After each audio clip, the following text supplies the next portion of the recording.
I've always believed life doesn't give you anything you can't handle, but it sure does like to test your limits. That's what I was thinking as I packed up the last of my boxes in the small, sunlit apartment I'd called home for nearly a decade. You're really doing it, huh, Emma? Big city, big job? My neighbor, Joe, asked as he leaned against my open door, sipping from a can of beer. Yeah, Joe. It's finally happening, I replied, taping up another box. Can't say I'm not a bit nervous, though. You'll do fine. You're tough as nails, Joe chuckled, his voice gruff with years of smoking and late-night drinks. Just don't forget us little people when you're climbing that corporate ladder. I smiled, wiping my hands on my jeans. I could never forget you, Joe. You know too many of my secrets. We both laughed, the sound echoing in the now empty room. It felt strange to leave this place. It wasn't just the apartment, but everything it represented, my struggles, my wins, and the endless nights of studying while working 2 jobs to keep the lights on. After Joe left, I made one last call to the one person who mattered most. Hey, Mom, it's me. Just wanted to check in before I hit the road. Emma, darling, are you all packed? Did you eat something? My mother's voice was always filled with concern. Yeah, Mom, all packed. And I grabbed a sandwich, don't worry. Oh, good. I wish I could be there to help. Are you sure this is what you want, Emma? It's such a big change. I knew this move scared her. Since it had always been just the 2 of us, any change felt monumental. It's a great opportunity, Mom. I can't pass it up. I promise I'll visit soon, okay?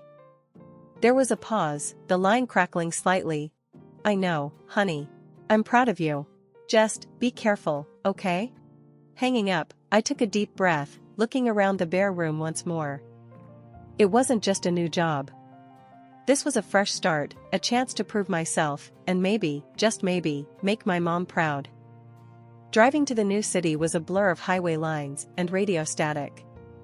When I arrived, the new branch office was imposing, all sleek glass and sharp angles, so different from the cozy, cluttered spaces I was used to. On my first day, nerves jittery and palms sweaty, I pushed through the revolving doors and into the lobby. I must have looked lost because a guy in a neatly pressed suit stopped in front of me, a friendly smile on his face. You must be Emma. I'm Mark, I'll be helping you get settled in, he said, extending his hand. Taking it, I was surprised by his firm grip. Thanks, I appreciate it. It's a bit overwhelming. Stick with me, and you'll be fine, Mark assured me with a nod. Let's start by introducing you to the team and then I'll show you your new office. As we walked through the corridors, his easy manner helped calm my nerves. Maybe this wouldn't be so bad. Maybe I could really make this work. First rule of the game here, Mark said as we approached a set of large double doors. Never let them see you sweat. I laughed, more at ease than I'd been all morning. Got it. No sweating. Exactly. You'll fit right in. Settling into the new job and city was like learning to dance to a completely new rhythm. The work was tougher, the stakes higher, and the pace relentless. But Mark was there every step of the way, showing me the ropes without making me feel like a total noob. Okay, so everyone uses this software here. It's not rocket science, but it might as well be if you've never seen it before, Mark explained as we sat in my new, stark office. He leaned over my desk, his fingers flying over the keyboard to demonstrate. I've used something similar in my last job, I said, trying to keep up. Good, you're not starting from scratch then, Mark said with a grin. You'll catch on quick. You always do. It wasn't just his knowledge that helped, it was his attitude. He didn't patronize or hover.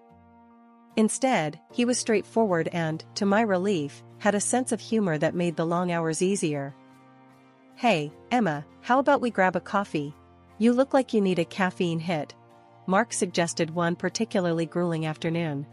I was born needing a caffeine hit, I quipped, standing to stretch my legs. At the coffee shop, the casual setting helped us step away from our roles at work. Mark shared stories about growing up in the city, and I found myself opening up about my small-town life and all the quirks that came with it. The more time we spent together, both in and out of work, the more I appreciated his company. He was easy to be around, and for the first time in a long while, I felt like I could be myself. One evening after work, as we walked back to the office from a nearby diner, Mark stopped and looked at me seriously. "Emma, I've been thinking. We're great partners at work, right?" "Right," I nodded, wondering where this was going. "So, what if we think about making this a regular thing? Like, not just as colleagues or coffee buddies?" he asked, scratching the back of his neck nervously. "You mean, like, a date?" I asked, trying not to sound too surprised. "Yeah, exactly, a date. I like you, Emma. And I think we could be good together," he said, looking me straight in the eyes. I took a moment, considering. Mark was great. We got along, shared a lot of laughs, and he had already seen me at my worst, surviving on coffee and zero sleep. Plus, I was definitely interested. "Okay, yeah. Let's try a date," I smiled, feeling a mix of excitement and nerves. "Great. It's a date then. How about this Friday? Dinner at that Italian place you said you loved?" he suggested with a hopeful look. "It's a plan. It's a date," I confirmed, and we both grinned, a little relieved. From that day on, things changed between us, but in a good way. We still worked together, still had our coffee runs, but now there was an added layer to our relationship, something that felt both thrilling and terrifying. 2 years slipped by quicker than I'd ever imagined. Mark and I got married, settling into a rhythm of life together that felt as natural as breathing. We were happy, genuinely so, but it wasn't all smooth sailing. I talked to my mom on the phone often, but only made it back home for the holidays. Each call, I noticed something was a bit off. Mom seemed more forgetful, her thoughts a bit scattered. It worried me. I even brought up the idea of her moving in with us, or considering a nursing home, but she was adamant. "No, Emma, I'm fine on my own. Don't fuss over me," she'd say stubbornly, brushing off my concerns. As for my new in-laws, our relationship remained cool, distant even. They never really warmed up to me, treating me with a polite indifference that was hard to crack. At family gatherings, I often felt more like an outsider than a daughter-in-law. It was uncomfortable, but Mark was a solid presence by my side, always quick to divert the conversation or lighten the mood. Life had settled into a comfortable routine, Mark and I juggling work and home, while my worries about Mom's health simmered on the back burner.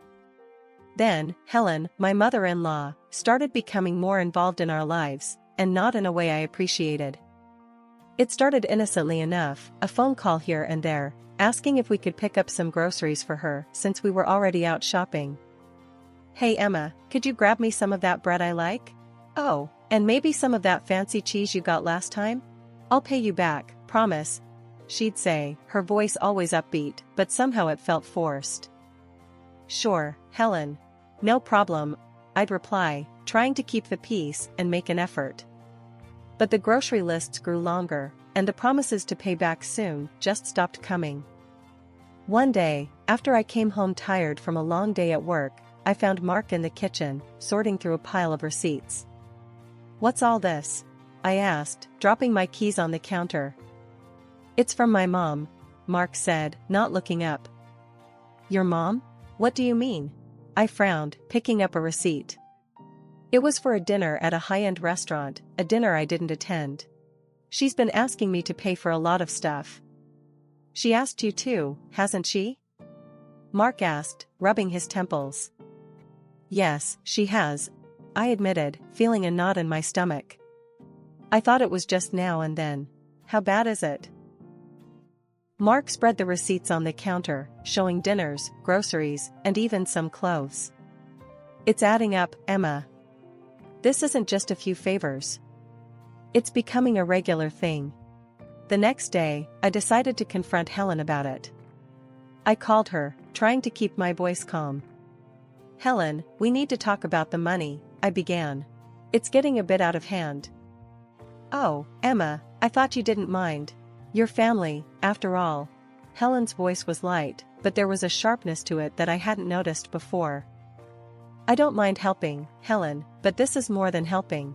It's like we're your personal ATM, I said, the words harsher than I intended.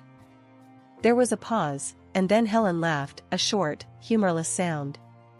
Well, I didn't realize you were keeping tabs. I'll make sure not to bother you anymore. The call ended abruptly, leaving me staring at my phone in confusion. That night, I told Mark about the conversation. He was quiet for a long time, then he took my hand. I'm sorry, Emma. I should have noticed sooner. I'll talk to her. After the money talk with Helen, things between us and Mark's parents turned frosty. They stopped asking for money, but the damage to our relationship was done. It was like walking on eggshells whenever we met, each conversation strained and filled with polite, hollow words. It was during my birthday dinner when the tension truly surfaced. We had invited both sets of parents to celebrate, hoping to smooth things over with a nice meal at our place. Mark's parents arrived last, and right off the bat, things felt off. Helen and Frank walked in without a gift, which wasn't a big deal to me, but the way they mentioned it struck a nerve. We didn't bring a present. After all, Mark is the best gift we could have ever given you, Helen said with a tight smile as they entered. I forced a smile, trying to keep the evening light. Well, I'm lucky to have him, I replied, guiding them into the living room where drinks were set up. Throughout dinner, the conversation veered from trivial to tense. Helen was particularly inquisitive that night, her questions sharp and probing. So, Emma, how's your mother doing? Still living in that little house of hers? She asked, stirring her drink casually. Yeah, she's fine, thanks for asking. She loves that place, wouldn't dream of leaving it, I answered, trying not to let on how much her interest bothered me. And her health? Must be tough, getting older without someone to look after her. Helen pressed on, her eyes narrowing slightly. She manages well enough. We talk every day, I said firmly, hoping she'd drop the subject. Frank chimed in then, his tone unusually harsh. Seems risky at her age, being all alone. You sure that's wise? I glanced at Mark, who looked as uncomfortable as I felt. We've discussed other options, but she's quite independent. Thanks for your concern, though, he interjected, trying to steer the conversation elsewhere. The rest of the evening passed with a palpable undercurrent of tension. After the meal, while we were having dessert, Helen continued her interrogation under the guise of casual conversation. Must be hard, balancing a career and worrying about an aging parent, she remarked, looking at me pointedly. It is, but it's nothing I can't handle, I said, my voice colder than I intended. We do what we have to do, right? Of course, dear, Helen replied, her voice dripping with insincerity. Just make sure you're not biting off more than you can chew. The moment they left, the relief was tangible. Mark let out a deep breath, running his hands through his hair. I'm sorry about that. I don't know why they were acting like that, he apologized, looking genuinely upset. It's okay, Mark. It's not your fault, I assured him, though inside, my mind raced with anxiety. Why was Helen so interested in my mom all of a sudden? What was she getting at? The phone rang early on a Saturday morning, slicing through the quiet like a siren in the night. Groggy and a bit annoyed, I fumbled for the phone on the nightstand, knocking over a glass of water in the process. Hello? I mumbled, still half asleep. Emma, honey, you have to come get me. They've taken everything. I don't know what to do. My mom's voice came through, frantic and shaky. I sat up straight, instantly awake. Mom, slow down. What happened? Who took what? It's the house, Emma. The bank, they've sealed it off. I can't get any of my things. They said I owe them money, so much money. I don't understand. Her voice cracked, and I could hear the fear in every word. My heart pounded. Okay, I'm coming. Just stay where you are. Where are you? I'm in the hospital. They brought me here last night. They thought I was having a stroke, but it was just my blood pressure. It shot right up, Emma. I was so scared. I'm getting the next flight out. Mark will come with me. We'll figure this out, I promise. Hanging up, I turned to find Mark already sitting up, concern etching his face. What's going on? He asked. It's my mom. Something terrible has happened.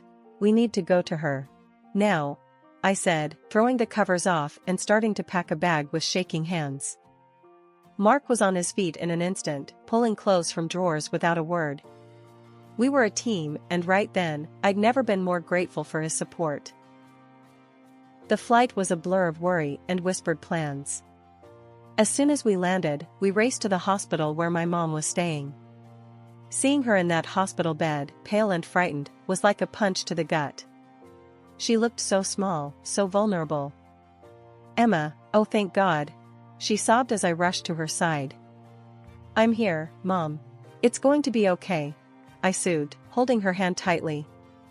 She clung to me, then looked over at Mark. Thank you for coming, both of you. I'm so sorry to drag you into this. It's no trouble, Sophie. We're here to help, Mark reassured her, his voice steady. Once we had calmed her down, I gently prodded for more details. Mom, tell us exactly what happened. Start from the beginning. Taking a deep breath, she explained. A few months ago, someone called.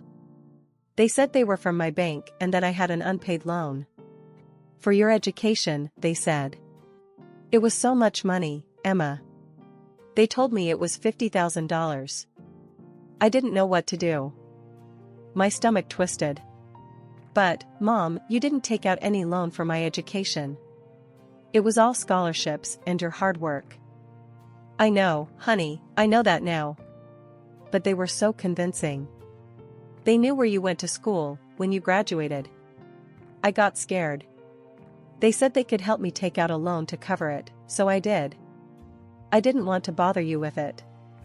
My fists clenched. What happened then? A week later, I got an email. It said I'd won the lottery, $500,000. I thought it was a miracle. I thought I could pay off the loan and still have enough left over to finally retire comfortably. They said I just needed to pay some taxes on it first, $80,000.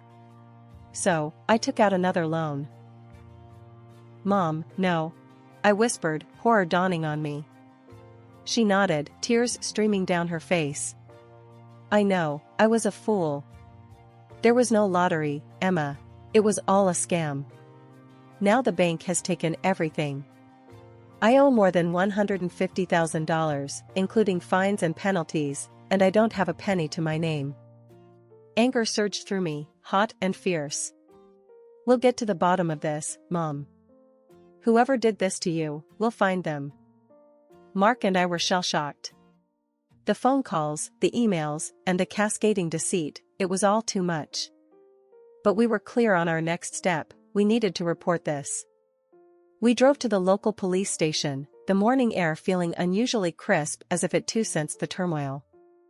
At the station, we sat down with Detective Martinez, a no-nonsense type who'd seen more scams than she could count.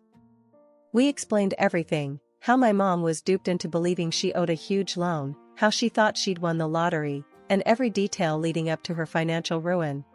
Martinez listened, her expression growing tighter with each word. We'll start by tracing the phone numbers and the email address used in the scam. These guys mess up somewhere, they always do, she said, tapping away at her computer. A few intense days later, Martinez called us in. Her office felt colder than I remembered. We've made a breakthrough, she announced, her voice grim. The account where your mom sent the money, it's registered to a familiar name. Mark and I exchanged puzzled glances. Familiar how? He asked. It's registered under your mother's name, Helen, Martinez revealed, her eyes locked on Mark. The room spun. It couldn't be.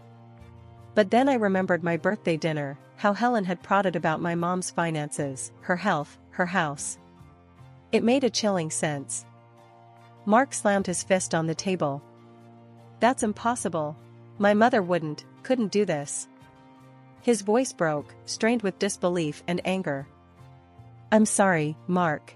I know this is hard. but we've double-checked. She was behind the calls and the emails, Martinez said softly. The betrayal was palpable. Mark was torn, rage and shock battling within him. We need to confront her. We need to hear it from her, he said finally, his voice steel. As we arrived at his parents' house, I noticed a shiny new car in the driveway and my stomach turned. They were living it up while my mom was drowning in despair and debt. We knocked and Helen opened the door, all smiles, acting like we were just there for a casual visit. Mark, Emma, what a surprise. Look at our new car. And next week, we're off on a cruise. Mark's face was like stone. Cut the crap, Mom. We know about the money. It's over. Helen's smile faltered, her eyes darting between us. What money, dear? What are you talking about? Mark stepped into the house, his anger barely contained. The money you stole from Emma's mom. We know everything. At that, Helen's face drained of color. She staggered back, leaning against the wall. Mark, please, you have to understand, we needed. It's too late for excuses, Mark cut her off. His father, Frank, had appeared by then, his expression wary. Frank tried to intervene, his voice shaky. Mark, we're your parents. We're old, prison would destroy us. Please, think about what you're doing. I couldn't hold back. Your age didn't stop you from scamming an old woman out of her home and her peace. Why should we consider your age now? Helen started to sob, her hands trembling. Please, Mark. I'm your mother. Don't do this to us. Mark looked at them, his eyes cold and distant. The police are on their way. You did this to yourselves. The conversation was cut short by the sound of sirens. As the police car pulled up, Frank and Helen's demeanor shifted from pleading to resignation. They knew it was over. Officers entered the house, and after a brief exchange, handcuffed Helen and Frank. They cried, begged for forgiveness as they were let out, but Mark and I just shook our heads. Forgiveness was too much to ask. The courtroom was packed on the day of the sentencing. As the judge declared a 2-year sentence for both Helen and Frank, a murmur swept through the crowd. People who had once respected and known my in-laws were visibly shocked by the extent of their deception. It was a surreal moment to watch them being led away, knowing they had to sell their house to make restitution. After the trial, life slowly started to piece itself back together, but the scars remained. My mom had recovered physically, but she was still mentally shaken. The phone ringing would make her jump, a sad reminder of the trauma she endured. I took legal custody to ensure her well-being, which gave both of us some peace of mind. With the money Helen and Frank were forced to pay, I managed to find a beautiful nursing home for Mom. It wasn't just any facility, but a prestigious one right in our neighborhood.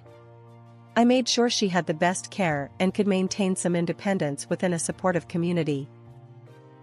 The first time we visited her new home, Mom was hesitant, but as she saw the gardens and the lively social rooms, her eyes lit up.